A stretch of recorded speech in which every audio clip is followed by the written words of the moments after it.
Hello, dearest Chedly. I am so happy to be reaching out to you. Finally, I've been wishing for this for so long, and I'm sure the whole universe has been waiting to hear from you too. How are you?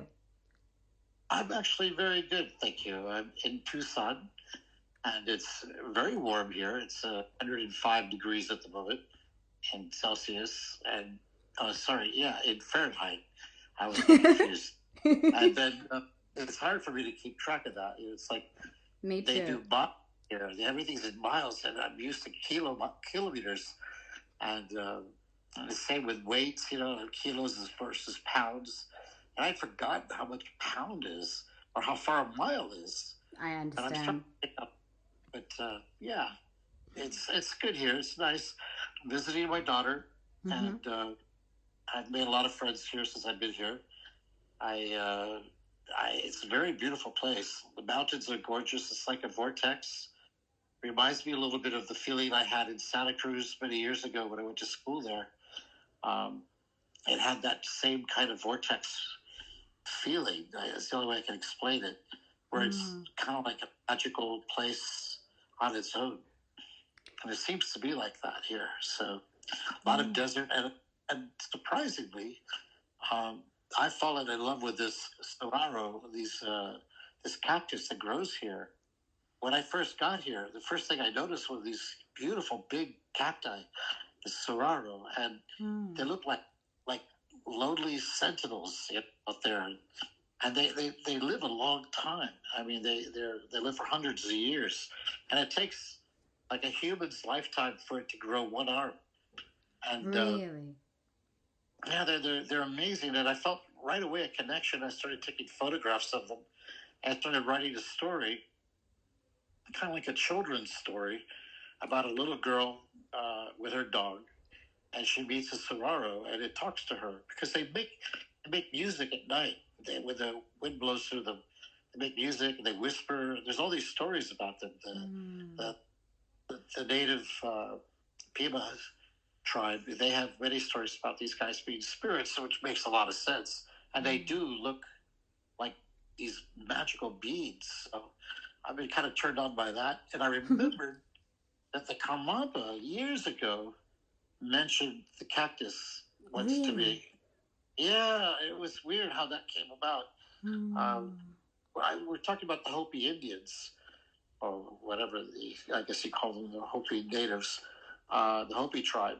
And, the Hopis had this old stories about their brothers in the far away in Asia, in the Far East, that one day would reunite. And they have words in the language which are very similar to the Tibetan word.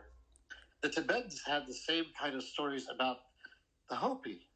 And I had friends who were there when they met. And one of the stories was that when one of the leaders of the tribe from the Far East would come to visit, there would be a drought before, and he would make it rain. And of course, when the Karmapa went there, our friend Hecate was there. I knew quite a few people who were there. What year was They that? actually, God, it would have been in the 70s, I guess, 71, 72, somewhere around that period, possibly. And definitely before I met him. So we met him in 77, I think. And so it would have been several years before that. And there was one English guy that was an interesting character who was there. I talked a lot to him. And they all told me the same story because they were all there, that they cried when they met and they hugged and they knew each other.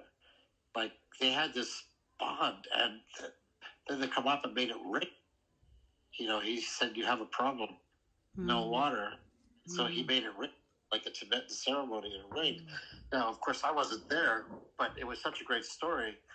And then somehow, when we were talking about it, when I was talking about it with him, he mentioned the cactus were alive and were the guardians, which is exactly how I see them. They're like sentinels out there, and they're the guardians of the desert, the night, and the stories and the music from the universe. They're kind of conduits to all that, you know? Yes. So my idea for this story was that this little girl meets and become best friends. And it's like a Soraro whisperer or whatever. They talk to each other, and nobody else can hear it. And she grows up, and her whole life she keeps checking in with this one Soraro, and she becomes old and eventually dies. But the Soraro grows an arm that whole period of time, and there's a obvious love and a bond between them. You know, the dog dies first, and then she dies eventually, and then Soraro goes on, but it misses her. You know, I haven't finished the story, and Please write this and publish it. Oh, I'm moved just listening. Well, it's for children. My idea is for kids to learn about, you know, life and death a bit, and also about communicating with plants, or like a cactus, because there is something magical about it. And I really, truly, I was hit hard when I first saw it. I just went like, oh my God, you know, like that. And kind of freaked everybody out. Like my daughter, they all kind of think I'm a little bit nuts. But I photographing them and talking about them all the time. And I talk to people, and I met these people, Indians who talk about it. And I found a book, and, you know, I do some research. And the local Indians, they really, really like it when I talk about it, because we get into these long conversations, and they're really into the spirit world. These guys I've been talking to, they play music, and they do, you know, things with drums and all this stuff, and which is something I do anyway. So it's like finding brothers or sisters as well, here in Tucson. Wow. I had no idea what I was going to do here. Like, I was just planning to come visit my daughter after this weird, horrible experience in Thailand. Although it wasn't horrible, it's hard to explain. I was imprisoned falsely, and I got out, but it took 74 days. And while it was the worst prison in Thailand, and I was in Section 5. And while I was there, the first thing I did was I made friends with everybody. I'd say good morning, you know, it's a beautiful day. And the first week, everybody thought I was crazy. And after 10 days, everybody was saying good morning and shaking hands and, you know, why me and all that. And I had nobody, because I had nothing. I had no communication with the outside at all. There was no internet, no phone calls. Nobody knew where I was. I'd been abducted by by a very corrupt individual. He was an ex-policeman, and he used his contacts to try to extort me. And basically, that's what it was. It was arrested. The charge was, what's it called? When you do something like funny, what's the word? It was a very strange thing to be charged with. But prior to that happening, how long were you living in Thailand helping all the communities there with the extraordinary magical work that you do as a magician? For years, like 40 years, something like that. You see? Nepal and Thailand, India, Afghanistan, Indonesia, Malaysia, Japan, everywhere, you know, Laos, Yes. China. The whole world. But all over Asia, and mostly doing charity work, doing stuff for free. Of course, I had to make money to survive, which I did shows like in hotels and stuff like that, or some big shows as well. But, you know, my real love is doing shows for kids. Yes. Especially like orphanages, refugee camps, that kind of thing. And I'm well known for that. And so this guy, he was my landlord. Yes. For many years, but he lived in Phuket. I hardly ever got to see him. I see him like once a year. And of course, he was nice to me, but he thought I was rich because of my TV show. Oh, no. That I was wealthy. Oh, no. And I was surprised to find out I didn't have any money. That kind of totally freaked him out, I think, at that point. So they finally accepted to get me out with help from my friends. My friends finally got me out of there. But I even did a show in the prison, and I had absolutely nothing. They take everything away from you. They burn everything you own. They burn? Oh, yeah. They burn all my clothes. I didn't know it until I got released. Oh. They burn all stuff. Whatever you have, it's burned. And they don't, you know, they don't store stuff, apparently. But the funny thing was, I made friends with like everybody, all the mafia guys, everyone. And I found out people's stories, and I interviewed over 100 prisoners in Section 5. Section 5 had about 700 prisoners. And I was in a room 14 hours a night with 130 people in a room that could barely hold 80. So you had to share the floor. Oh my. You had to hide. There was no, no blankets, no pillows, nothing like that. And you only have a pair of shorts. You have to buy anything you want. Yeah, like food. How do you buy it if you have no money? Like in the prison, is it a prison currency or? Yeah, what happens is people put money into an account, and you can buy up at this one shop that the warden and the guard zone, and everything's in coffee. It's like a coffee culture. You don't have cash, you don't have money, but you can buy coffee with the money that you have in your account. And then with coffee, you can buy stuff on the black market there. Everything is coffee. And each coffee is, I think, was $6. So they're instant coffees. I don't drink coffee. I could have killed for a cup of tea because I couldn't get tea. They didn't have, and it was terrible. And the food was awful. But I mean, the food was unedible. So if you have no money and you're forced to eat the food that they give you, you probably die within a year from just all the different kinds of infections. When I was released, the doctor said I had so many infections and things like, and there were parasites in my body. There was all kinds of stuff, and it took like 3 months to clear that out. And where did you do that? So I had different doctors, everybody giving me different stuff from mostly natural things, everything from flaxseed oil to all kinds of remedies. It was good. It worked, and I was pretty ill. I couldn't walk at all.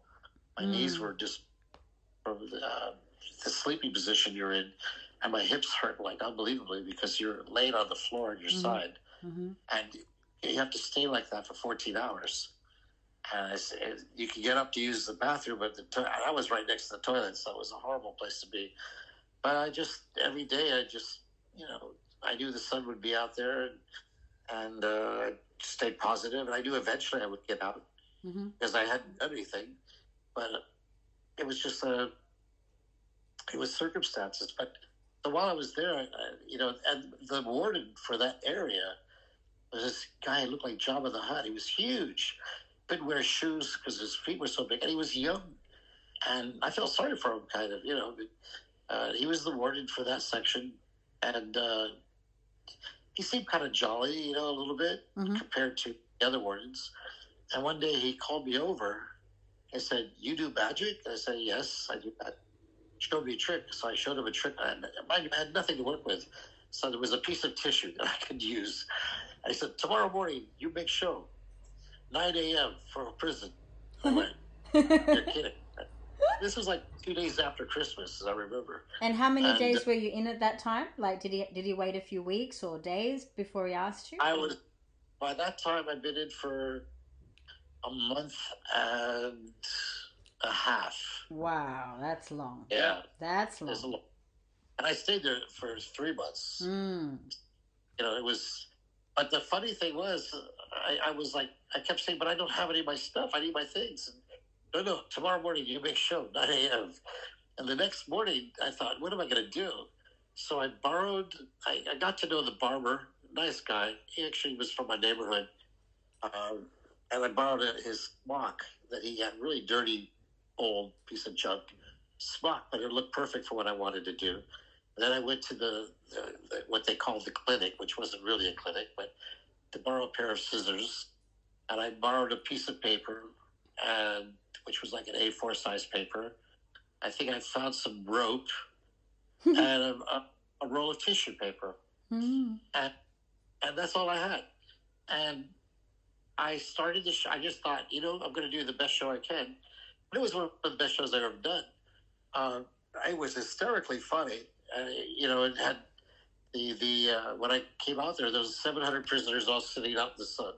And behind me was the warden and all the guards sitting in chairs. And because there's no chairs there. So I had to borrow a chair for one act. And it was hysterical. Everybody was laughing so hard. The warden laughed so hard he fell off his chair, and he had to be picked up by 6 people. So big. And I made everybody learn the magic words, namani namanao. And so by the end of it, and I'm all screaming namani namanao. And after the show, everywhere I went, everybody would yell namani namanao. And I made a lot of friends from that. I mean, it was a really good introduction to everybody. When I finished the show, the warden hugged me and he gave me a case of cherry cola, which I don't drink, but I gave it away to you. And everybody, it was really funny. I made friends with the Japanese Yakuza guys. They would give me like some soy sauce or different things, rice. The Chinese guys, they were really well organized. They got me an apple, and they got me cookies and stuff like that. And the Thai, I made fun with this guy named Hart, and I didn't realize he was like the #1 Thai mafia guy. He was a big guy. We were in a cell together for 3 days in like incubation kind of thing, and so we became really good friends. And I had no idea who he was, and it turned out he was like the biggest guy in the mafia. He got out after I did, and he called me, and we got together. Yeah. And it was really nice. He was great. He was really, every day he'd wait outside when we have to go back into your room. He'd wait outside my room where I was with 130 people, and he'd have something for me every day. He'd have like bread or a cookie or something, always. He every day would give me, and people said to me later, I didn't realize it, but like weeks later, people come up to me and say, "You know him?" I said, "Well, yeah, he's my friend." "Hart is your friend?" I said, "Yeah." "You know who he is?" I said, "No." And then they told me he was like the mob guy, the #1 mob guy, which was kind of funny. But anyway, it was an interesting experience. I turned all these people onto books, read, I would tell stories. I always make people laugh. I would do bird calls, and birds would come to me. There was one of the most wonderful things that happened there that I realized was there was in our room there was a cat with 3 kittens. Oh. And that cat was so popular, all 3 kittens too. But I think it's really good for people's mental health to have cats in a cell, because everybody falls in love with them. I mean, you see these guys, big guys who look, they got tattoos of guns, knives on their face and on their neck and whatever. And they go over and they pick up the cat, and you think, "Oh my God, what are they going to do with the cat?" And they pick up the cat, and they're hugging it, kissing it. Oh. So yeah, it was an experience. So I Sounds like you turned that whole place into some kind of a healing place. It was. I mean, everybody. People told me that. Even the warden, the commandant, he said that I was like a breath of fresh air for everybody, and that I was like the healer. I believe it. Did you feel His Holiness 16th Karmapa's presence? Like, I'm sure you thought about him a lot in there, but did you actually feel his presence? Every morning I would do, when they were doing the Pledge of Allegiance to the Thai flag, I would be saying Karmapa Keto and all this stuff every single day. And every time the birds would come, I knew there was, like, Karmapa was involved. I just knew it. Sometimes you just know. It's like... Yes. You have that feeling, and you can't explain it to anybody. You just gotta go, okay, that's between me and the, And just because of you, I think all those people, I mean, now they're all connected to that lineage through you and everything you're connected to. It's 1 degree of separation. That is enormous activity. When I left, when they let me out, it was really funny. I was in the courtroom, and my friends were there, and I had no idea, because I had I wasn't allowed conversations with anybody outside. There was no mail. There was nothing. Only I could see this one lawyer once every couple of weeks, and the lawyer was like trying to tell me, just hang in there. The friends of yours are coming together. So I go to this court, and there I see several of my friends there, actually quite a few. And Nock, who's my friend John Burkhart's wife, basically took over from the lawyer. Was working with the lawyer, but she did all the talking and stuff. So anyway, they got me off completely, 100%, without any charges, no record, nothing, nada, niente. Yeah, So because you were I was like, innocent. yes, of course. And the landlord guy was there, and he was, and because he was in on it with, he had his friends, his cronies, including a judge, but they realized that there was like, nothing they could do. So um, anyway, they told me you can be released, but you have to go back to the prison that evening, and they would release me. I was like, okay. So I go back to the prison, and they go through the whole rigmarole of when you go check in, they take everything and they, search you, blah, blah, blah. And then I walked down to Den 5, which is where I was, staying. And I come in, and the commandant, the warden, was waiting for me. I was surprised because he doesn't usually come there at night. But he wanted to know he heard what happened. He heard that I was being freed. And he hugged me and said, "Don't come back." I said, "No, I won't." And then he pointed to where the big cells are. And he said, "Your friends are waiting." And I went over there, and everybody was lined up against the bars, yelling, "Hey, Penguin, congratulations." And I was saying goodbye to everybody. And as I turned around and started leaving, they all started chanting together, "Nominee, Namanao, nominee, Namanao." And I could hear it all the way to the front of the prison. Is Namani Namanao from your planet? It's from my planet. It's my magic words for the Karmapa, too. It was kind of like, it was like, yeah, it was our secret magic words. It doesn't, it sounds like it's Thai. And in fact, it's Thai words, but it doesn't make any sense in Thai. Nominee. Now it means like Namanao is like lemon water, and Namadee is just it's water, but nobody knows what. So, but I make it magical. I always use that with kids. So everywhere I go, people say Namadee, Namanao, and I did it in many countries, not just Thailand. And in Nepal, Chichure Ho, right? That was our Nepali one. And so it was really heartbreaking in a way, leaving, because I could hear them all chanting. And I was in tears when I got up to the front.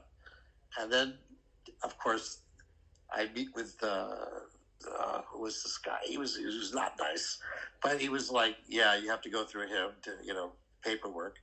And then as I being released, I get arrested again. Right? Sorry, why? Yeah, because apparently, because I'd been in there 74 days, I was 5 or 6 days over my visa. So, but it was just a thing. They took me to Banglamung police station, and I stayed there 3 days, and then I finally went into immigration, and then they released me, But because I didn't have a visa anymore, I had to get a new visa. So they said, "Look, it's Friday. We can't get you your visa back until Monday, so you have to stay here over the weekend." And I said, "Hey, how about I just go to the border, go and come back tomorrow morning?" They said, "Yeah, you can do that." I said, "I'll do that because I don't want to spend another night in jail." And so I did that. Everything was fine. And I went to the records department and everything in Bangkok. I did all that, followed up with a letter from the judge. There's absolutely nothing against me whatsoever. I could get a work permit. I could get all that back again. So that's nice. That was nice. I guess it was just you had to go and lighten up that realm, yeah? Yeah, I think that was like a job. Yeah, it was a job. It was like what I had to do. And so, yeah, it was painful, for sure, like especially in my knees and all that. Physically. And I went through a lot, but I survived, Yes. I'm still... And do you think all those people in there will kind of get through, or what's your vibe? Yeah, I think the ones that I'm definitely dealing with will definitely are much better for it. And when I go back, I will go visit them and bring things to eat and stuff that they need. The medicine, if they'll let me do that. And no, I made friends. I made contacts. Really interesting people. People out there. Tell me, Chedly, when you started this journey in this life, I just love to hear a bit about your background, where you're from in this life, and where you started this journey, this incredible scope of everything you offer this universe. Wow. Okay. Well, I was born in Tangier. I'm a Tangerine. My mother and father was Tunisian. Um, they were intellectual beatniks, basically. They were into the beat scene, and so they were in Tangier at that time. They had friends like Paul Bowles and all these guys that were beats, and they were all writers and writing books. And my father was a writer. My mother was. They were hanging out, and I'm basically a product of that beat generation. But my father lived in Tangier. He was born in Tangier, but he was Tunisian because his father was Tunisian. My grandfather, who was like from the Tunisian royal family. Yes. And he left Tunisia in 1906. He had just graduated the Sorbonne and came back. And he didn't like the whole thing with the French government, taking over and all that. He didn't like imperialism at all. And so instead of staying there and being a puppet for the French, he left Tunis and he went to Morocco. And I think he walked, which was a big thing back then. And he ended up in Tangier, where he married my grandmother, who was half German, half Moroccan royalty. Her father was a prince, and her mother was a violinist, a German violinist that the prince had seen on a cruise ship and followed her all the way back to her home in Germany, knocked on the door, and the father answered, and he asked the father if he could marry his daughter. And I have to say, for that period, that time period, for Germans, he said, father said, well, it's up to her, isn't it? And that was my grandmother's mother. And so they were very interesting background, these two people, my grandmother Zahia and my grandfather Rashid. And they got married. So she was an Abd al-Wahab, which is royalty from the north of Morocco. And Saheb-Ettaba was royalty from Tunisia. And that family had a very interesting history. They all basically it was Saheb-Ettaba was a made-up name. It was created for that family because the ancestor, the first one, he was actually from Georgia, and he'd been captured by Barbary pirates and sold, and some rich family in Tunis bought him, and then gave him as a present to the Bey, the Ottoman Bey, which was like the king. And but the king really liked him, and apparently they got on really well. And gave him his freedom, and then he ended up becoming the prime minister of the country. He was a very smart guy, obviously, and he ended up marrying Ottoman's daughter. And then the Ottoman, he went off to Spain and never came back. So the job of running the country fell to he changed his name to Mustafa, and he was given a last name, Saheb-Ettaba. Ettaba is the king's seal, and Saheb is master. So he became master of the king's seal, and that became the name for the family. So that's your name? Yeah. They're all related. Every single one of us is related to each other because it comes from one guy, one family. So there's not that many of us. I mean, there's probably somewhere near like 40 or 50 of us, in the world. But so it was interesting. It's an interesting background. So it's beautiful.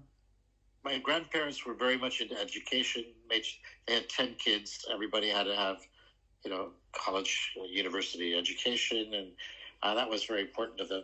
And they survived the 2 world wars in Tangier, And the funny thing, of course, my grandmother being half German,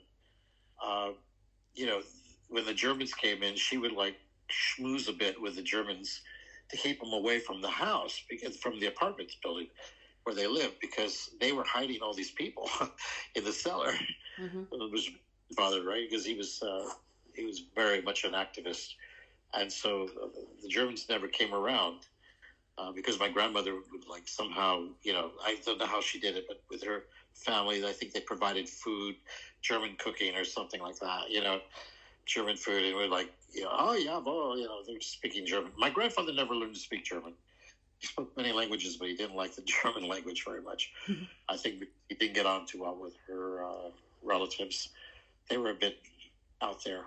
But yeah, and her father had signed the Treaty of Algeciras with the Germans. That's probably why that they were spared. Ah, Yeah, interesting. people on both sides of the fence, as they say. And so I was born in Tangier, 1955, just at the brink or the end of the revolution, when the King Mohammed VI came back and got rid of the French. And my father was very involved in that. He was very much active. And they did it peacefully to get rid of the French. They basically tricked the French into leaving. The French had basically, they had their puppet, this guy named Glaoui, who pretended to be the king, while the real king, Mohammed VI, was in exile down in Madagascar. And he escaped from Madagascar without the French realizing, and came back to Morocco. And my father and a lot of their friends, and they worked on a peaceful revolution. And what they did was they tricked Glaoui. I think Glaoui's son, as the story goes, was an artist, and he said to his father, "You're not the true king because you're not related to Muhammad, blah blah blah. Therefore, you're going to go to hell," kind of thing. And the father, the Glaoui, was like, "Well, no, it must be ordained because I'm here." And then Muhammad showed up in a white gown, like a jalaba, and walked into the room, and he made it look like he was walking on the air. And he walked into the throne room, and Glaoui got on his hands and knees and basically kissed the floor at his feet and was like, "I'm so sorry, I'm so sorry." And the French are literally throwing money at him, saying, "Hey, you can't just give up. We put this money in for you." He says, "No." And the guy actually died like a few weeks later from shame. Oh. He was so ashamed of what he'd done, and he literally passed away very young. I mean, not young, but much younger than he would have normally. And that was how the revolution actually was commenced. I mean, that's what stopped the French. And the whole country walked, they marched and they walked, and the French were pushed out. And so that was like a big moment. And that was when I was born. So people were celebrating in the streets everywhere. And of course, I like to think they were celebrating my birth, but Probably. Like for months on end or weeks on end were they celebrating? Because I'm aware you were born in either October or November.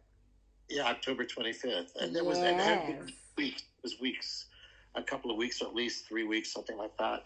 And so then, of course, I started living there. I was, being born there. And then my sister showed up a year later. And we would go to Spain and France quite often. We lived in Paris for a while. My father was going to see his publisher all the time. And he used to publish books in French and in Arabic. And then my father and mother wrote a book together in English, which was actually a system for learning Arabic. It was called Arabic Made Easy. It was the one book they did together.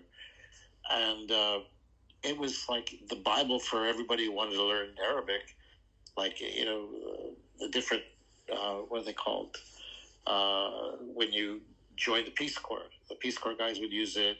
All the embassy people used it.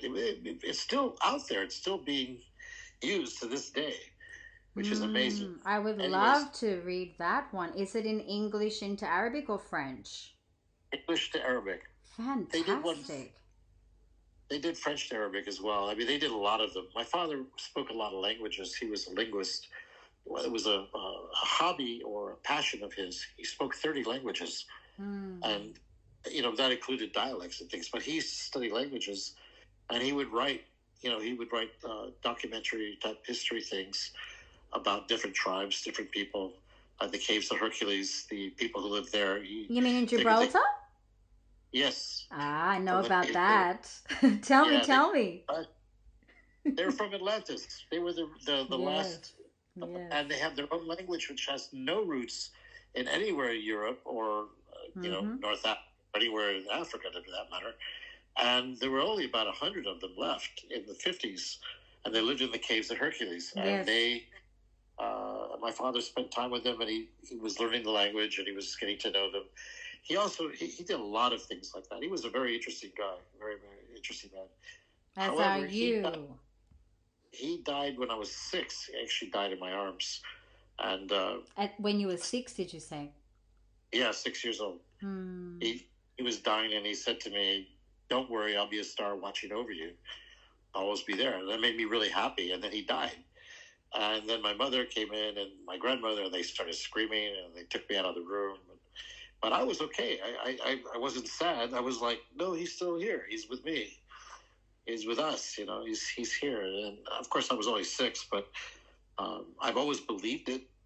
To this day, I still believe it. I always feel like he got me out of trouble. How many times, I don't know. But it's always been, my life I've had a lot of confrontations with all the crazy things. And every time I've gotten out of it by some miracle, it seems like anyway. And so I just figured, yeah, it was my father was there, or the Karmapa, or the Queen Grandmother of Bhutan, Ashikabadenshik. She adopted us when we were in room tech. But that's another story. But anyway, so. And then, based on that, what was this? Well, my mother, being American, took us to America. My sister and I didn't speak any English. We spoke French, Arabic, Spanish, and Berber, but we didn't speak a word of English, and because our parents used to speak English to be private, you know. And so when I arrived in America, I was really confused. Although, you know, it was all interesting. I liked cartoons. I really thought those were people dressed up in costumes in front of a camera, because I couldn't imagine somebody drawing that many pictures. It was just like, you know, it was so funny. And that's how I learned English, watching cartoons and, of course, school. And then I was to a school in New York.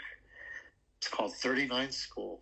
And it was an old school in Rochester, New York, a really old building. They used to have those, you know, air raid nuclear test things where you'd get under the desk. Like, you know, it was so weird. And of course, nobody really knew anything about where I was from, because I say, oh yeah, I was Tangerine, because I was from Tangier, and born in, which is now Morocco at that point. And they look at me like, okay, where's that? So it's in Africa, North Africa. And then I would have teachers ask me things. Did you have a giraffe? Did you have a zebra? You know, things like that were ridiculous. And so, being something of a comic myself, I would say, yeah, sure, of course. I used to go to school every day on an elephant, you know. And I would start telling stories or just make them up. And they, you know, I found it amusing, and they found it amusing. So they let me tell the school. I'd get up in front of the whole school and sing a song or two in French. I think I've sang Frere Jacques and something else. And then teach everybody some words in my language, as they called it. So I would teach them bad words in Arabic, in Moroccan Arabic, like Hazaka. Stop it. I'd say, for a greeting, we all say Hazaka. So the whole school's teachers, everybody, principal, Hazaka, which actually means like wet shit, you know, which was really, it was too funny. And my mother, she goes to this meeting, you know, the teacher's parents meeting thing, and the teacher looks at her and says, Hazaka. And my mother goes, what? She goes, Hazaka. Like, and my mother said, what did you just say? She goes, Hazaka. She goes, where did you hear that word? And she goes, your son. He taught you the word? Oh, he taught the whole school. What else did he teach you? Like, she got this list, and she's like, I am going to kill him. And it was so much. She was so angry. But I said, you know, she said, you're taking advantage of these people. I said, they're all older than me. She goes, yeah, but you're still taking advantage of them, you know. So I'm like, okay. But then because I sang at that school, some music scout, I don't know what he was doing there, had seen me sing and heard it, and then put me on a talent list, which I knew nothing about. And we moved to California, and somehow they tracked me down. That was in the 60s? Sorry, that was 1963, 4, somewhere around there, I think. Yeah, 63 probably. And they tracked me down, and I went to this cathedral in L.A. I knew nothing about what was going on. My mother said, oh, you just have to sing. You know, I said, okay, that's fun. I like singing. So they tested me, and out of 90 kids, 90 boys, I got the spot. and I was suddenly put into St. Paul's Cathedral Choir School, which only had 22 students. And there were only 2 students in the 4th grade. It was me and a guy named Morris Samuel, where we met. And then, of course, it was a music school where you learned how to sing, and you'd sing at the cathedral every Sunday. And we went on tour. We ended up in England, singing for the Queen and all that. And went all over. We toured all over the UK. We toured everywhere, and it was a great education because the first year you're learning the basics, but by the time I turned 9, I was already a soloist, and by the time I was 10, I became the lead soloist and stayed lead soloist right up until I was like 13, and that was quite an amazing experience because you have a full choir, and they would have, like, we would do 16th century music, so they would have all the instruments being played are from the 16th century, harpsichord, violas, etc. And then I would have to step out and sing. The first time ever that I did that, because normally I would stand there with all the boys, you're all in a row, 2 rows or 3 rows, and on 2 sides. And the first time that we were doing Handel's Messiah, and I was doing the song Rejoice. And we wear these robes, and I go out into where all the instruments are. I'm standing up there like a pulpit that's kind of like a little stage, and there's all these, everybody's there, like the bishop and all these important people, mayors and senators and God knows who. And I'm waiting for my cue to start singing. And I hear this knocking noise, and I'm thinking, oh, the boys are trying to mess me up, and it wasn't. I thought they were knocking on wood. It was my knees knocking under my robe. And that was the first and last time that I ever had stage fright. Once I started singing, it was gone. And I felt natural. And I've always since then felt like the stage was my home. Like it was a natural place for me to be. And it was like I found it or it found me, and that was it. And ever since then, I've never had a problem walking on a stage anywhere, any place. And so I was like, yes, it's my home. And that's been more of my home than my actual home. I always felt like a transient living in different places, whether it was camping in the desert or, living in tents or wherever, sleeping outside of, the English Gardens in Munich or wherever. I always felt that it wasn't until I would start doing a show, and it could be a street show, right? I make that center area, that becomes my stage.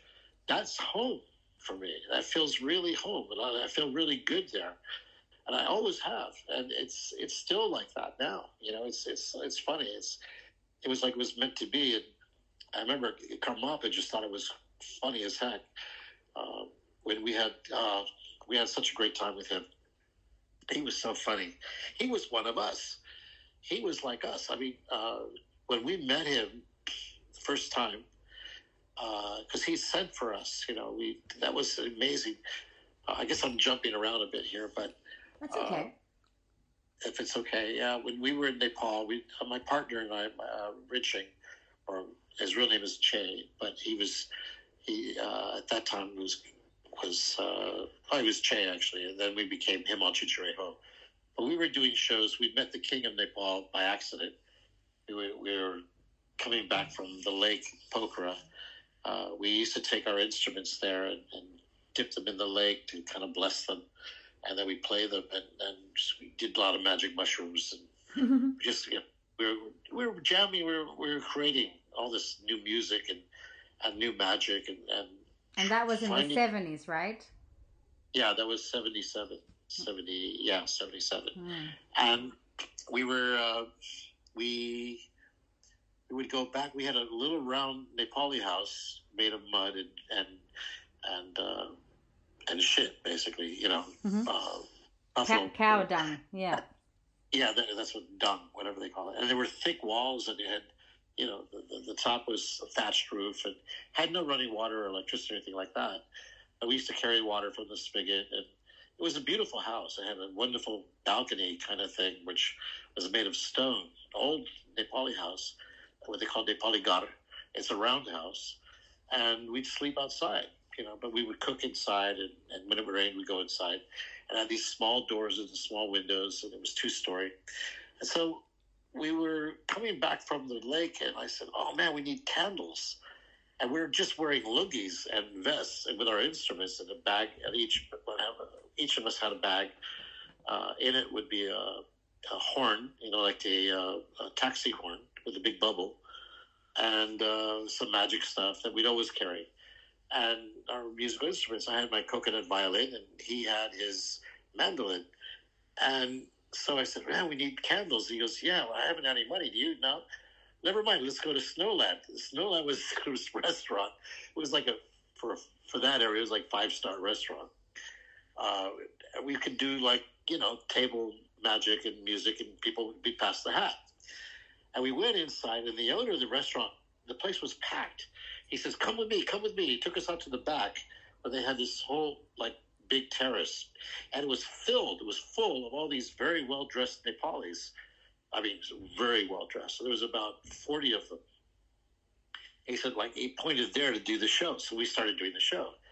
And there was this beautiful woman, and I did the sponge balls with her. It turned out she was the queen, Queen Rana. And next to her was the king. And I pulled a ball from the king's ear. And by then, I did quite a few tricks. And I pulled the ball from the king's ear, and it was suddenly up in the air and moved 10 feet away. And it was by one of the Gurkhas. He said, you do show here. I said, nobody tells me where to do a show, because I didn't know who it was. Yeah. And I said, well, yeah. I said, we're leaving. We start leaving, and we're blowing our whistles and stuff, and everybody's laughing, And the owner goes, do you know who that is? I said, no. And he pointed up at the top of the door, and there's the 2 portraits of the king and the queen. I went, oh, my God, it's the king. So I looked at Richie, and I said, man, we got to do something. So we went back home to the house, and we got all dressed up and got the one-man band and everything, all our magic stuff, and, a real show. Richie had a one-man band. We got, we walked down to the palace, because he has a summer palace there. We figured we'd go inside and do a show and, get a free dinner or something, and to apologize, kind of, And we get to the gate, and there's all these Gurkhas, and they wouldn't let us in. So I said, well, that's all right. We'll just do the show right here in the entrance, which was a big kind of area. And we started doing the show, and all these people started coming out of the palace to watch the show. And by then it got dark, and they had lights. They put lights on. And when I passed the hat, it was filled, just totally full of rupees. I mean, it was packed. And people were laughing. And I was saying something like, yeah, it's too bad. We wanted to apologize to His Majesty the King and the Queen. We didn't realize who they were. And we thought we could come down and have dinner. And now it's too late. Everything is closed. We can't get dinner. I said, this money won't do anything for us. And we can't eat the money. I was talking about the rupees, right? And everybody was laughing when I was talking about it. But I was actually serious. I was saying, you were hungry. Yeah. So everybody went back in, and we started walking up the road, which goes around the back of the lake. And it was completely empty. Everything was closed. The stars are shining. The moon was full, or almost full. I'm pretty sure it was full. And we're walking down the street, and you could hear everything, right? And of course, with a one-man band, you hear this boom, boom, boom, as Richie is walking. And we're walking down this road, and suddenly all these red cars come out of the palace, and they drive up, and they stop next to us. And this guy comes out carrying a cardboard box, like a box you would get with a cake, a big cake. And he brings the box over. He says, His Majesty says he's seen a lot of magic in Las Vegas. He's seen better magic, but he likes your music. And he says for you to stay in Nepal, learn Nepali, and learn Nepali music. And he's sorry you missed dinner. Hopefully this will help. And it was a box full of cakes and a little Moroccan pot of Moroccan tea. Really? Yeah. I was like, oh my God, because I love Moroccan tea. How the hell did he know that? I still have that silver pot. All these years, I still have it. And it was a real Moroccan pot. I mean, it's the real deal. So we went, okay, thank you. And we walked off, and we went to a friend of ours' house. Govinda woke him up. We shared the cakes with him and had the tea and stuff. And he said, that's really good. The king wants you to stay. I said, yeah, sure. 2 weeks later, we go to the immigration office, and they bring us into the head of immigration's his little office, and he says, "Why are you here?" I said, "Well, we're we're here to do our visas." He says, "No, no, no. His Majesty said you stay in Nepal, learn Nepali music. You don't need visa." I said, "Oh my God, everybody knows the story." So we did, and we started writing Nepali music, Nepali songs, and they became hits. And we started doing shows village to village, and that's when we created Himal Chichire Ho. Himal Chichire Ho was actually a Nepali song, like an old folk song, which goes like, it's kind of a monotone thing, and we put it to like like bluegrass with the violin and the mandolin and the one-man band, and it was great. It was, everybody loved it, and all the kids would sing. And it was a guy that showed up at our house. His name was Ashok Parachan, and he was a prince from Jomson. His father was the king of Jomson, and he showed up one day and said, "I'm here to teach you guys Nepali." And we became best friends, and we're still best friends to this day. He, wonderful guy. Without him, I never would have learned Nepali. But he taught us 16th century Nepali and all this, and he helped us write stuff. So I wrote stories, poems. We wrote a lot of songs, and they all became hits. And we would walk village to village and do these shows. And the kids already knew us. They already knew we were coming because they used what we used to call the Nepali telephone, which is one kid goes up on a hill and then yells the news to the next hill. There's another kid, and that kid carries it on, and it's all by word of mouth, right? And so they knew we were coming. We wanted to surprise them. So Ashok said, "Well, you should go in the middle of the night, follow the trail, and then hide in the tree, the Bodhi tree." I said, "Oh, that's a great idea." So we would do that. And of course, people would wake up, they come to get the water, and we would start making bird sounds and all that. And then they would see us and say, "Oh, it's Himal Chichire." And that became legendary. That became part of our story, because everything in Nepal is, it's a story, right? Everything is stories. And so, yes. And our songs were stories. I mean, the Himal Chichire was like, the beginning of the song is complaining, I can't get a job, my sister's cruel, what are we going to do? Let's go to the Himalayas, let's go to the mountains, free. And all our stuff was like that. Or there was a story about on a full moon night when we're walking and we see this flower, we pick the flower, and then suddenly a hole opens up underneath us and we fall in the hole, and it's filled with gold and silver shimmering in the moonlight. And so we think we're rich, when we drop the flower, we start filling our pockets with all this gold and silver, and suddenly the hole starts to close above us. So we just make it out in time. And once we're out, we reach in our pockets, and it's all turned to sand. And we realize we left the real treasure, which was the flower. This is the kind of stuff we wrote. So we wrote a lot of stuff like that, and in Nepali. So by the time we get to Kathmandu, we become like superstars. It was like being the Beatles. We'd walk down the street, and of course, we're always wearing our costumes because we lived at them, and you'd walk by a school, the school would empty. All the kids come running out, "Himal Chichire, ho!" And they'd chase us. Nobody could stop them. Police couldn't stop them. Teachers couldn't stop them. We'd have to do a show. Yeah. This happened everywhere we went. And so by the time we hit Kathmandu, we became quite well known.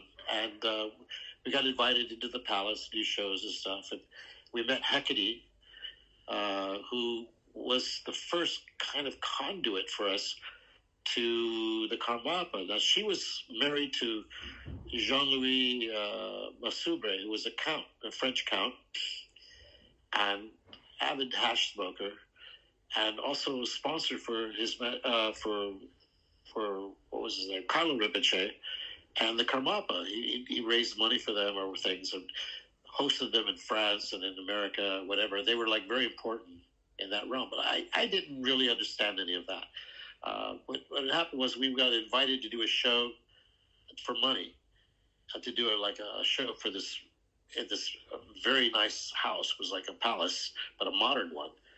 And this guy, Creighton P. Churchill, was actually Churchill's grandson. He was a lawyer living in San Francisco, but came to Nepal, and used to go around with a little bottle with a eyedropper thing full of LSD, but it was made in Kathmandu. The LSD it was made from flowers, from morning glories. It was a big thing back then, and so he came over and said, "I've got a show for you guys. You're going to get paid and everything, and it's going to be great. I'm going to take you there." It was at night, and he gave us each an eye drop full of this stuff. So originally I arrived, and this amazing house with this beautiful room, this living room, with a big fireplace, and there's only 3 people. There's this man, a woman. The woman was blonde from New York. The man was French, and they had this little boy, his son, who was dressed up as a little Tibetan Lama, but he was blonde, and he was like 3.5 years old. I was thinking, this is weird, kind of strange, but we were used to strange.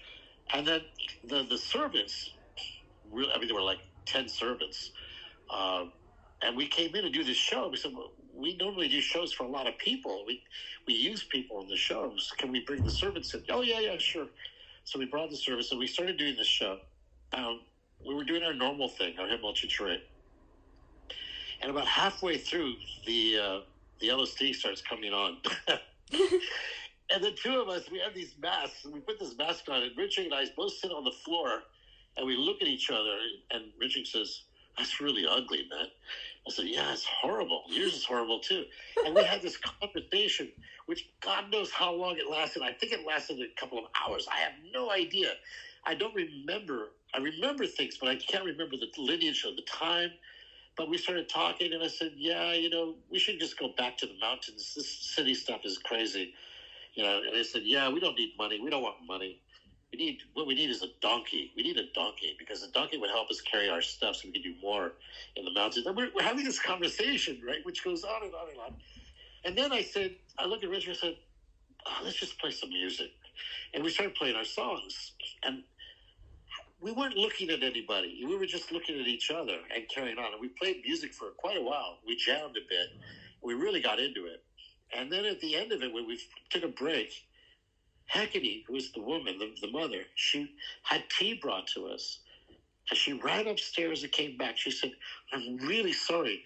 We don't have a donkey for you, but we have all these blankets. I know you don't want money, but look, I've got these beautiful Tibetan blankets. Maybe that'll help." And I said, "Yeah, that'll be okay." It was so funny. And we were just coming down off of this stuff. And she said, "You guys stay here tonight. We have a tower." And Richard said, "I got the tower." She goes, "Well, we have a guest room." I said, "Well, I guess I'm stuck in the guest room." We both wanted to stay in the tower, but there was only room for one. So we ended up living there because they adopted us, basically. They said, "Stay here as long as you want." Jean-Louis had to go back to France. Hecate said, "You're welcome to stay here." And we spoke perfect Nepali, so she couldn't speak Nepali. So we could speak to the servants and everybody. And then she let us do whatever we want. So we said, "We need rainbow flags from Tibet, the Tibetan rainbow flags." So we hired all these, she paid for it, all these Tibetan seamstresses, right, guys or whatever, tailors, who set up outside, and they started making rainbow Tibetan flags for us in the tent. And we wanted, and we would do these raids. I said, "Well, we do this thing where we go out at night."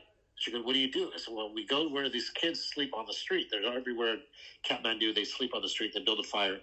And these are kids from the mountains. They have no place to go. And then what we do is we do what we call our midnight raid. We show up, we do a show, we give them food, and if we have money, we give them money." And she goes, "Oh, I want to help." So okay, so she organized the car, and we'd go out, and she'd buy all this food, right, all these apples and everything, and fill up the car, and we'd jump out, do the show, and the kids, word about that went all over the city. People knew we did this, but they never knew when and where, because we like to surprise people. That was always the thing. So when we would show up, the kids totally flipped out. They loved it. They would be singing our songs. They already knew the songs. And because we also went to Nepali radio, which was only one radio station.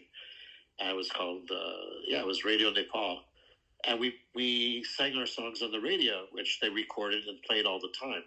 So you'd be walking down the street in Kathmandu, and you'd hear your song coming out of every shop, everywhere you walked. It was like having your own music to your own movie. It was so awesome. It was so fantastic. It was because everybody was listening to the same thing. So we'd hear ourselves singing, "Sali Ramaili Hong Kong Gai John." And people would be laughing when they see us. They say, "Oh, Himal, Chichure, oh, Sayonara Miley." They'd yell at us. And everywhere we went, people would give us something to eat, drink, or whatever, They asked us to come in there. It was just beautiful. And so when we were staying with Hecate, she was like, she really got into sponsoring us, like we didn't ask her for anything. But I'd say something like, these kids have no clothes. We need to do something because it's getting cold. Can we get them, instead of giving us these blankets, can we give it to away? She said, I'll buy more. And she'd get all these blankets. And, yeah, it was amazing. And then somehow the Karmapa, 16th Karmapa, somehow he heard about you guys, right? He must have heard it through her, but also through the Tibetans, because we used to visit the Tibetan refugee camps and do shows. Mm-hmm. And we had friends like Ted Tom, who was married to a Tibetan, and we met her whole family, and they loved us, right? And somehow word went out. We knew nothing about the Tibetans except that they had cool stuff, and we liked their flags and their tents and their clothing and their jewelry and, the cool stuff they had. But, we didn't know anything really. And we get this telegram, and it says, it was from the Karmapa, and it says, His Holiness the Karmapa requests your presence. Magic show for Losar, Rumtek Sikkim. I looked up and I said, who's Karmapa? Where the heck is Rumtek Sikkim? What the heck is Losar? And then, luckily, when we got this, it was delivered, I think, to Ashok's house. So he didn't know that I was staying with Hecate. We were staying with Hecate. We knew that Hecate we knew the name from her, kind of like put it together. Yeah. We went to see her, and we showed her the telegram. She said, oh my God, you have to go. It's a really big thing. And I said, well, we don't even know anything. She goes, okay, let me explain. And she explained to us what, about Losar and all this stuff and who the Karmapa was. And she said, I'll take you. I'll pay for you guys to go. I said, well, we don't even know if we can leave the country. She said, why? I said, because the king's, he's made us stay here. So when we showed up, she bought these tickets for airplane tickets to go from Kathmandu to Biratnagar, which is still in Nepal. Mm-hmm. But we get to the airport, and of course, everybody in the airport knows us. Everybody. And so the immigration guys come, because you have to do the immigration there, even though you're going to be in Biratnagar, because it means you're going over the border. We get there, and they said, you want to leave Nepal? Why? He said, well, we got invited. And we showed him the telegram. They went, oh, that's really good. His Holiness the Karmapa, that's big. I said, there's people here. They all want to see you. I said, really? He said, yeah. I said, well, we were supposed to get on a plane. Don't worry, no plane is going anywhere. They shut down the airport. And they took us into this big room, and all the employees from the airport were in there, including the guys working up to the tower. Everybody was there, all the top people waiting for us to do a show there and then, which we did. And I think Hecate was blown away. People were complaining because they were like, we want to fly. We want to cross the border. It was so funny. And then they stamped us out. They said, no problem, you're coming back, right? When are you coming back? I said, we're coming back soon, a couple of weeks, something like that. And then, okay, you can go. And then we flew to Biratnagar, and there were jeeps waiting, which took us on the road to Darjeeling and right up to Karl Rinpoche's place. Because actually Hecate and her husband were very much into Karl Rinpoche. They built a house there for themselves and other houses, and that's basically where their son, what's his name? I would say Truskin, but it's not. It's I'll think of it in a minute. Where he was kind of undergoing his monkhood thing. So, but they were also tight with the Karmapa. But so they take us there. We climb up this hill, and Karl Rinpoche looks like he's 100 years old, skinny little old guy. And we get up there, and there's all these Danes and Greek people, like 140 people, that had come all the way from Europe to Did you say Greek people? Yeah, Greeks. You have my attention to go and see His Holiness the 16th Karmapa. That's what they did. They first went to see Karmapa, okay? And then they went to see the Karmapa. And when we were there, when we arrived, then Hecate introduces us eventually to Karl Rinpoche. And he looks at us and he says, Guru Rinpoche 3 times. And then he says, they belong to the Karmapa. And like, that was it. He's like telling us to get out. Like, what? They belong to the Karmapa. And everybody was kind of like, whoa, that's weird. That was you and Richie, right? Yeah, me and Richie. Yeah, and I will want you to tell us, if you have a moment, about. Well, I mean, I heard. Please correct me if I'm wrong, but His Holiness the 16th Karmapa, he recognized you both, right? Yeah, that was, but it was Carlo Rinpoche who pointed it out. Who said, "You, Karmapa, we hadn't met the Karmapa yet.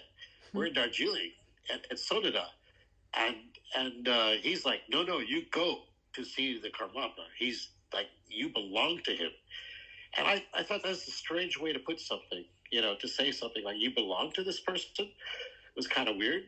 And but of course, we didn't have visas to go into Roomtech or to seek him because the Indian Army had shut it off, and there was all this politics going on. So we get smuggled in by this lovely couple from Gangtok. But the Greeks and the Danes, they all had visas. They'd gotten them because they knew they were coming for months, right?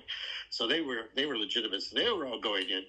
So we're like, and we're staying at the Windermere Hotel, and Hecate says, "Well, I don't know what to do. The only thing we can think is, are you okay with being smuggled?" We said, "Yeah, no problem. Like, we don't care. We want to see. Now we got to see this place." And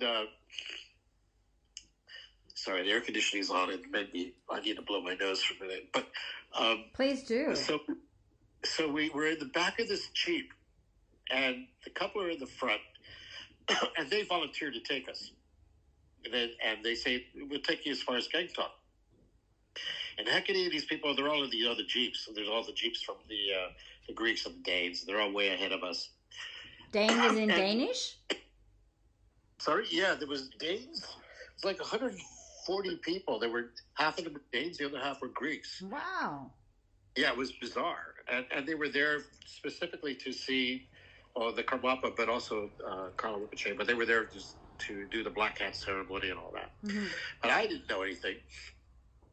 So we're in the back of this Jeep, and these birds, these schlumbuck birds, I call them schlumbucks, they're like myna birds, kept following us and coming to the back of the Jeep, right?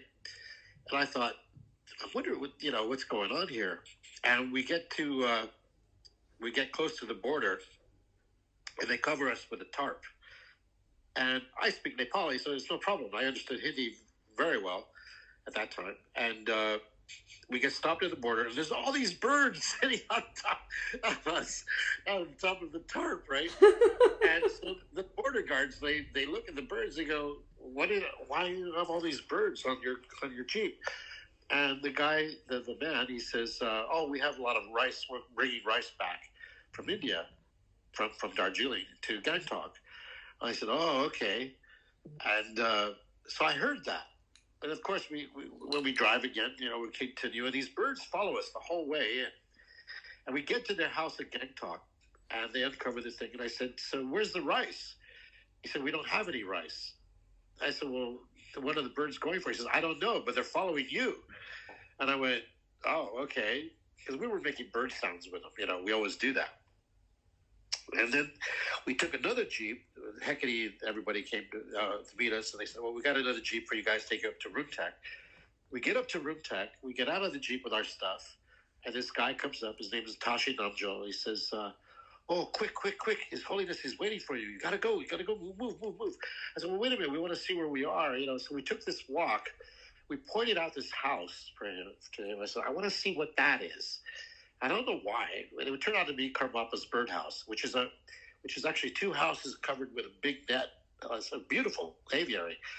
And we wanted to see it because we could see it from where we were. And we walked up that trail, and we passed that house. And I said, "Wow, that is so cool. There's so many birds in there." Both Rich and I had a thing for birds. Like we even talked about, when we were stoned, that we thought we were birds before in past lifetimes. And we talked about that many times. When we were alone or stoned or whatever. And so eventually he takes us over to the Karmapa. And we walked into this building, and there's like this hallway. We go to the room. There's the Karmapa sitting at this, the special table, the short table, right? Big one. And there's other monks sitting in the back, and they're doing the thing with their malas or whatever. And the Karmapa looks up at us, And he starts speaking Tibetan to Tashi, and Tashi's speaking back. He says, His Holiness says he's been waiting a long time for you. And I said, look, we only got the telegram like a week ago, and we didn't know what to do. We didn't even know where everything was, and we got here as fast as we could. And he translates this to the Karmapa. The Karmapa goes, because I didn't understand any of it, because it was Tibet. And he turns, Tashi's face turned white. And he turned to me, he said, and to Richard, he says, no, he said he's been waiting many years for you. 1938, you were his 2 African birds, which he let free, and wondered when you'd finally come back. Now, Richie and I look at each other like, it was like normal. It was like, yeah, okay. It made sense somehow. I can't even explain the feeling except that it was like, wow, okay. And all the Tibetans in the room had turned really white. And they were looking really like stunned. And Tashi was like he couldn't believe it. He says, "Do you understand what he said?" I said, "Yeah." He said, "We were his birds in 1938. They let us go from his place in Tibet." Yeah. He said, "Do you know where?" I said, "No." He said, "Lhasa, this," and he goes explaining that. And then he says, the Karmapa says, "Do you have a place to stay?" And we said, "No, but we really like that building up there." Yeah. And again, Tashi looks really white because nobody was ever allowed to go in there or stay there. Nobody had ever stayed there. And the Karmapa says, yeah, you stay there, no problem. And everybody's like, what? And there were some books that got jealous about that. It turned out, we found out later, that people got upset about it because nobody was ever allowed to much less stay there. But I mean, to even visit, you had to go with special permission and all that. Oh, that annoying jealousy. Yeah. So, just a second here. Where did I put my tissue? Oh, I put it here.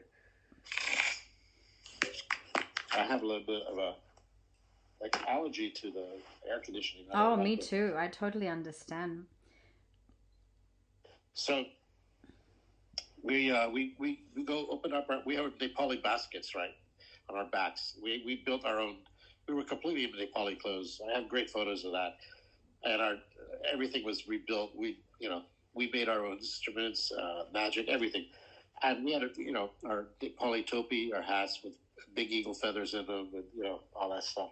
So we go up to the birdhouse and we start unpacking and we set up and we open up everything. We set up our tables because the table, the doko, the Nepali basket, which is like a V shape, turned into a table that could stand. We had hands out of bamboo and everything. So we're sitting up there, and then suddenly the Karmapa shows up, and he's like,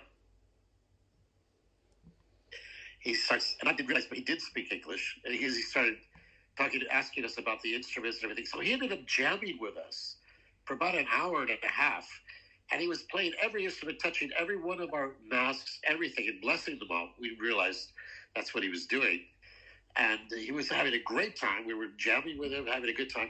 And these monks come running up. They go, there's 150 people waiting down there for you to do your ceremony. They're waiting for you. There was the Danes and the Greeks and a lot of Tibetans, apparently. And he turns to them and says, tell them I'm in a very important puja. And that was it. He was like, we were the puja, this important puja. And we went on for another 40 minutes. And then he says, you should come down and see the puja that I'm going to do with these people. He said, come down and join. You can see what I do, my magic. Okay. So we join him, we follow him down, and he goes to his special door, and then he ends up in this on this throne. And the place is packed, so we don't want to draw attention to ourselves. But we always had these bags with us with a horn, honk honk, yeah, and bicycle bells, and we always had them everywhere we went.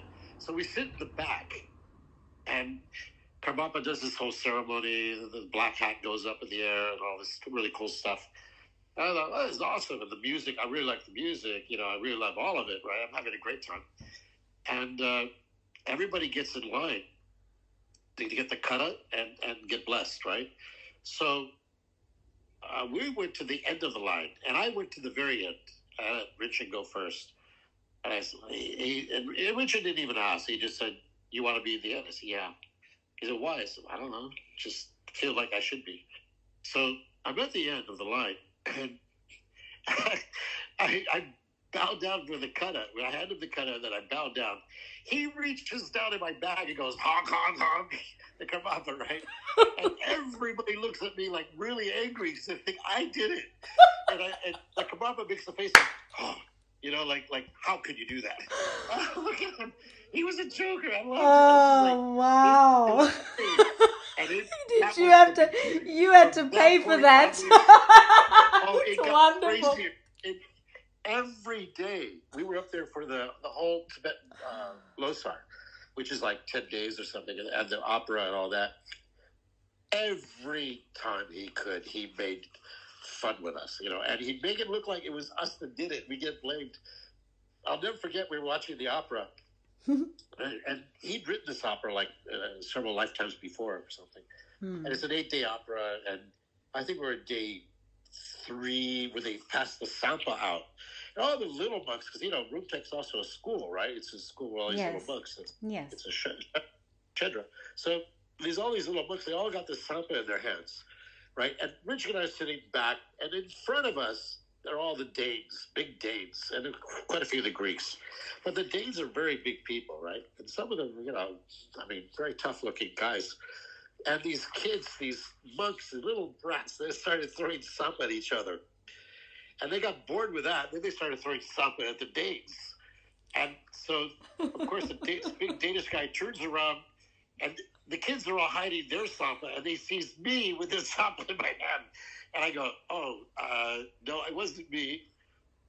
He gives me an annoyed look. And he turns around again watching the opera. This kept happening.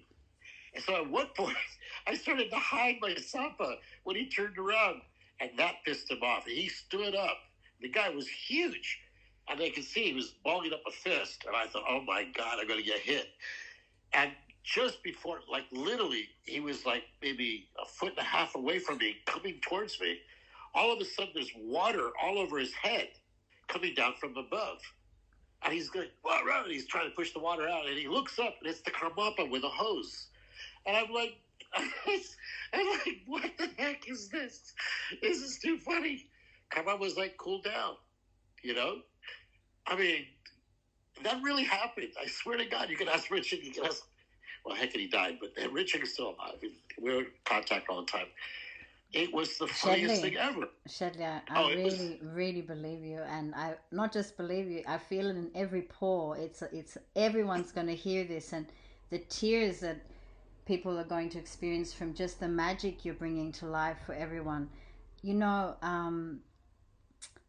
this, I guess, meeting, this encounter, I think it's really auspicious that the beginning of your journey is the end of our first talk.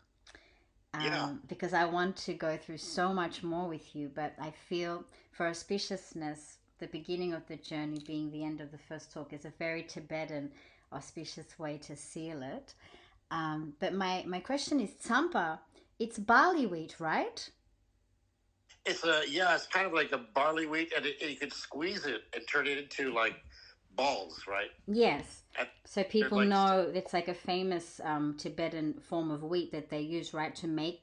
the Osampa's at every ceremony. Yes.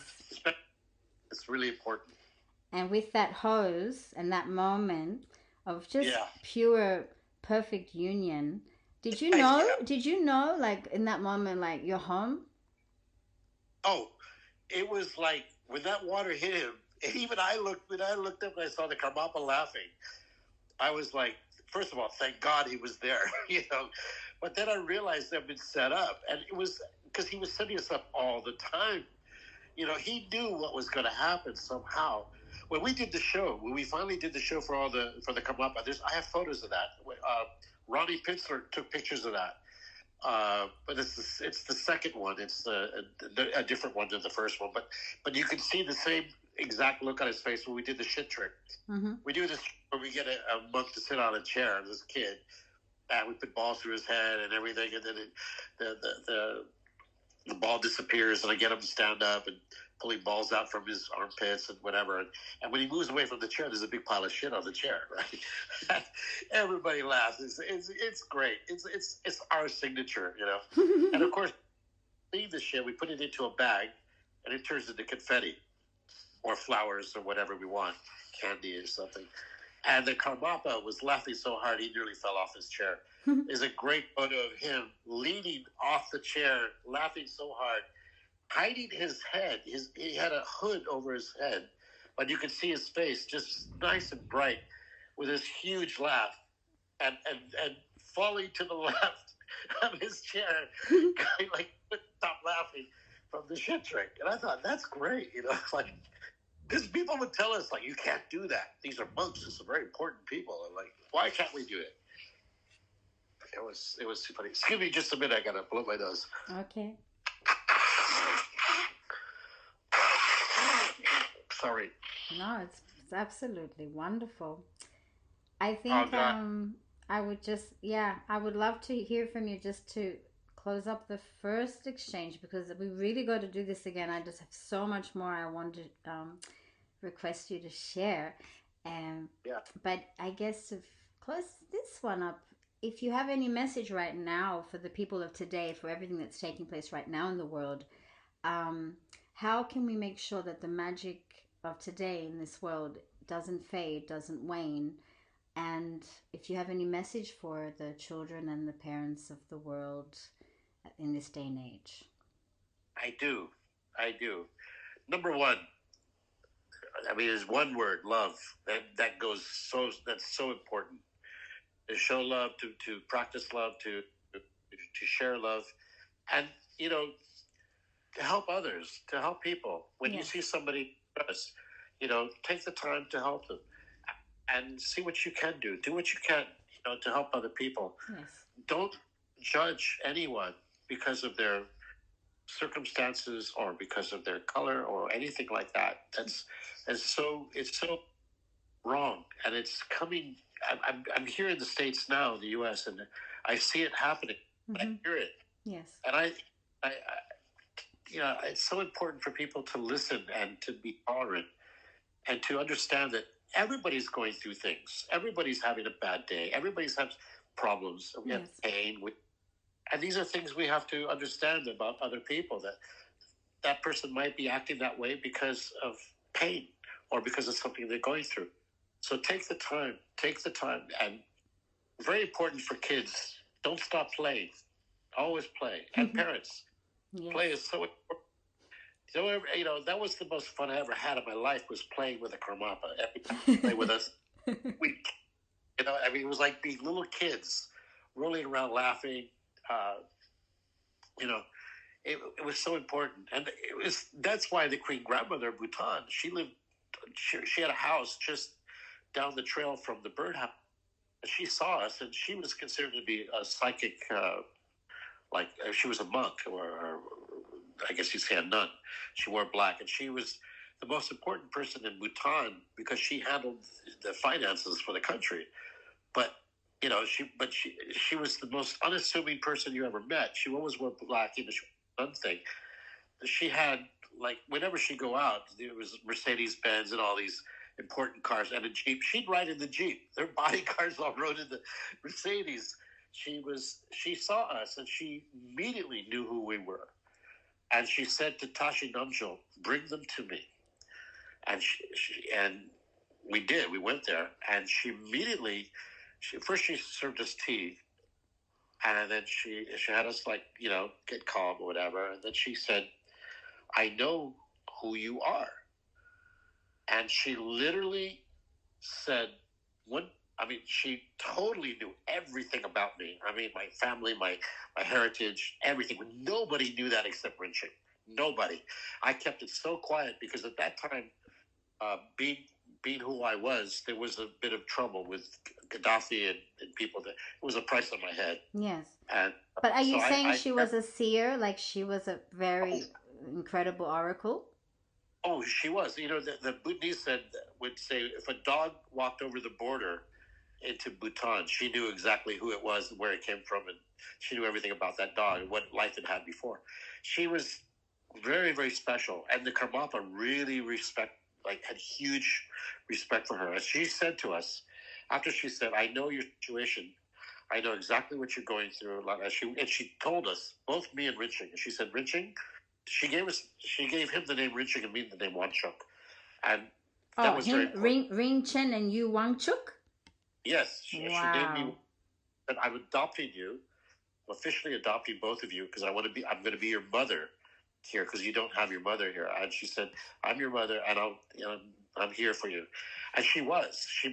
She sponsored us for years. Every time we'd run into her, on the ring road or anything, and she'd send us to places. She knew, I don't know how she knew, but she just knew these good things were going to happen. There was one time when we were in Kathmandu and we're on the ring road. We had a fire truck at that time. And in the ring road, there was nobody. It was empty. And there she is with all the cars. And right now she's in the Jeep. And they flag us down. We, of course, stop. And she says, you have to go to Calcutta. We said, Calcutta? Never been there. She goes, well, you have to go to Calcutta. I said, well, when? She says, I will tell you. But it's very important that you go to Calcutta. And do what? You'll figure it out. Okay. And then like a couple weeks later, we run into her again on the ring road. She hands us an envelope. Says, you go to Calcutta tomorrow. I said, where do we go? I don't know. You just go to Calcutta tomorrow. Richie and I go back to the house, pack our stuff.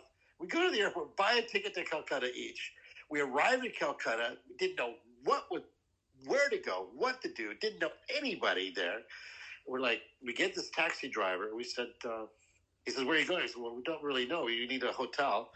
We want something kind of old, funky, not something nice in the middle of town. I don't know, whatever. And he says, I know just the place. And he took us to a place called the Fairlawns Hotel, which was an old colonial hotel run by this couple who were very senior age. And they had these poodles. And every day they'd have the gin and tonics at 12 at noon. And we came in there, we booked a room, and the servants there working there all had these huge turbans. They were always sliding off their heads. They were all ancient, and but it was a famous hotel. I didn't know it at the time, and we talked to them. We said we'd like to do some exchange. Maybe we could do a show. They said, yeah, sure, you can do a show, no problem. So, we're staying there, and we do the show one night, and we finished the show, and everybody was happy, and we start to leave, and this group of people come in, and with some Indians and British mixed together, and very good looking, very fun people. You could feel there was a lot of high energy, and they said, oh, and we were starting to leave. They said, did we miss this magic show? I said, yeah, we just finished. They said, well, can you do another one? We said, no, we're going out. They said, well, where are you going? I said, we're going to go see an Indian movie. They said, we are an Indian movie. And it was Shashi Kapoor with Jennifer Kapoor, her father, who was a Shakespearean actor, a whole group. They were filming a thing called 36 Charangi Lane. We ended up becoming friends with them. They invited us. Filmed the whole thing called what? 36 Charangi Lane was a very famous because movie. I'm sure everyone listening would want to watch that. Thank you. Yeah, go on. Yeah. So then we ended up doing a show for them and become friends. And Shashi Kapoor was like Charlie Chaplin. I mean, really, he was India's Charlie Chaplin, and brilliant. And Jennifer Kapoor was wonderful. Their daughter Maya was there, and her father, Randall Kendall, what I forgot his name now. He was a Shakespearean actor who traveled all over India with a Shakespearean group, doing shows, doing Shakespeare for years in India. I mean, just like my hero, it's just amazing. So we meet them, and then we find out there's a magic shop, or a magician with a magic shop that he builds magic, named Sam Dalal. They knew him, so they introduced us. We go meet Sam Dalal. Turns out he's fantastic. He's like legendary magician, wonderful guy. Would become really good friends with him. And we ended up buying all this magic stuff, which he gave us for next to nothing. And we bought a levitation app, we bought all this stuff, and we were hanging out with him and with Shashi Kapoor and all these people, and having a great time. And we're walking down. We decided to stay longer, and for some reason, Richard and I walked down to Grand Avenue. I don't know why. It was maybe we had to change money or something, and no, we had Indian rupees. We didn't need to change money. I don't know why we went there. We just did. And we're walking, and I said, "Hey, look, there's a bunch of Tibetan monks." And so we just, because you see Tibetan monks, so we went, "Tashi delay," and they look at us, they went, "Himachichere," and they all start yelling, and they come across the street, and they surround us, they're hugging us. And they said, "Oh, the Karmapa's here. He's in the Grand Hotel, the Hyatt." Are you He's talking waiting. about in Calcutta? Yes, in Calcutta. So with they the turned up Queen Mother's blessings and just again bringing you to his lotus feet. I know. It's like I was saying earlier. Things happen. They happen. They really do happen.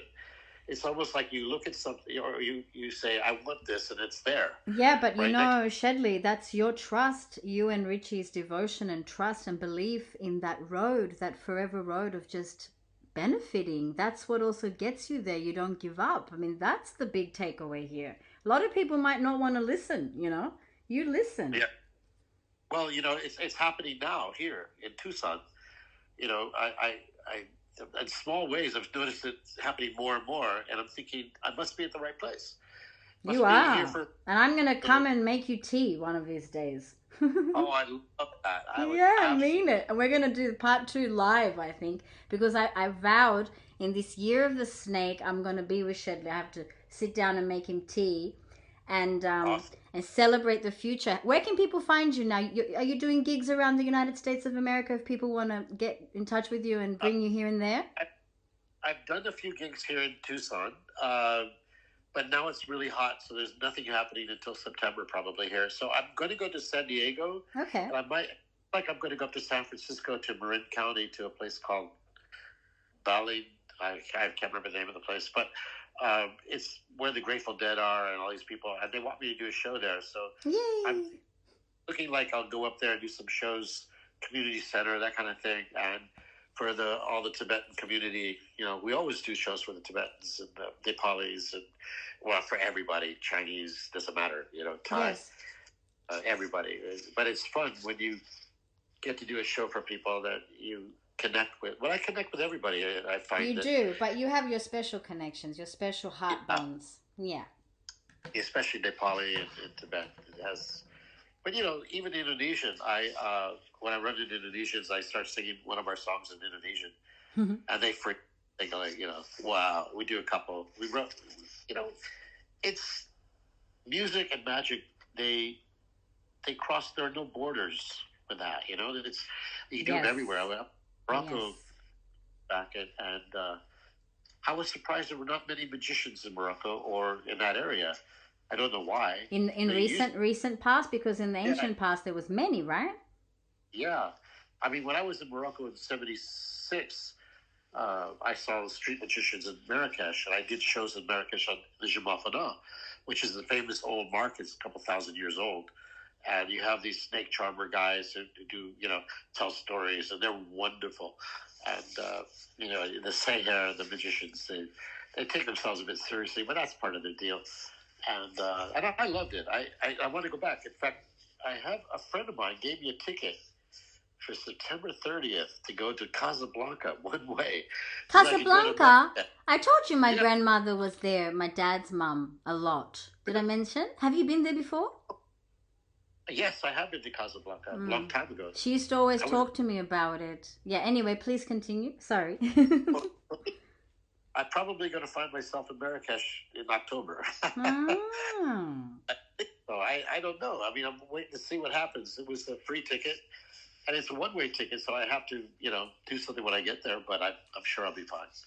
I'm fine no matter where I go. Okay, so we have a bit of an itinerary. Sounds very nomadic, which is the way. Yeah.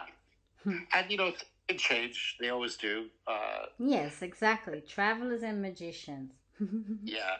Breaking down, ended up in Nepal.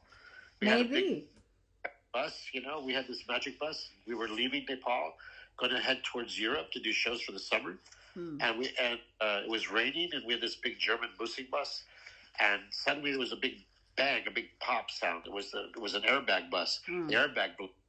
So I think it was Alan was driving. He stopped the bus. He couldn't go anywhere. Anyway, and we're way up on this, high road where it's like hundreds of meters down. And it's like a cliff. It's a very small road. So, and it's raining heavy. Suddenly, the road in front of us washed away. Ooh. And we got over that little bit. We would have been dead, all of us. But we weren't. We were stuck up there for a month. And I had the best time of my life. It was so much fun. We met the villagers, and it changed my life. We take showers in a waterfall, and we had to find ways to get food, and we did. There were like 16 of us, and for Richie and I, it was when we made our decision that we weren't going to go back to Europe. Ever? Because if we beg you to come in the winter for something, would you come? It was 1977. We were like, we're not, we're going to stay in India. So we get to Delhi, and we were staying at the tourist camp, and we put on, and the bus left to go to Europe, took everybody away, and we put on our costumes and got all our instruments together, and we went outside on the street, and there were all these kids, and we gave away all our money.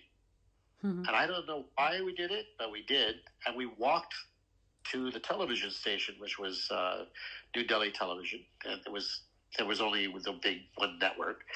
And we walked in the door and started playing some music and doing some magic, making a lot of noise. Everybody came down to watch us, and then somebody asked us, "What are you doing here?" So we're looking for a TV show.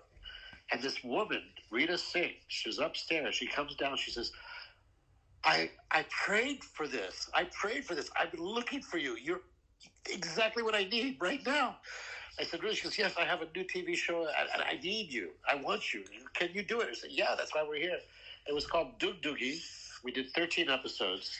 We wrote the songs. We did the whole thing.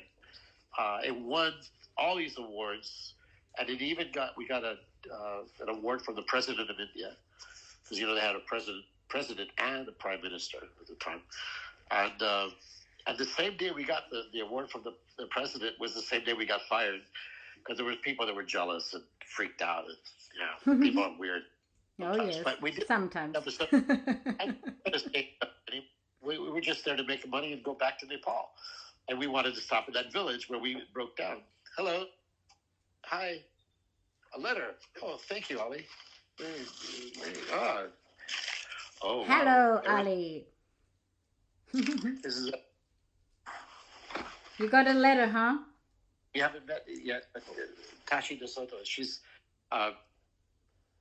we're doing a podcast and this stuff, and she knows your work, and is my son Ali. I know. I know. Awesome. Hello. So, Chedly. Yeah. I guess we're going to do the part 2 in person, but I got to get this out to the world because the universe is waiting for it. I'm so grateful. I'm so grateful. If you wanted to share any last little words on, I guess, your favorite magic trick, and then if you had to choose one that lights up the whole world. My favorite trick, which I always do, is my Tibetan linking rings of death. Tibetan linking rings of death. Okay. Yeah. And it's a comedy, but also it's a fascinating magic trick, and it's awesome. I can't wait to see that one. Okay.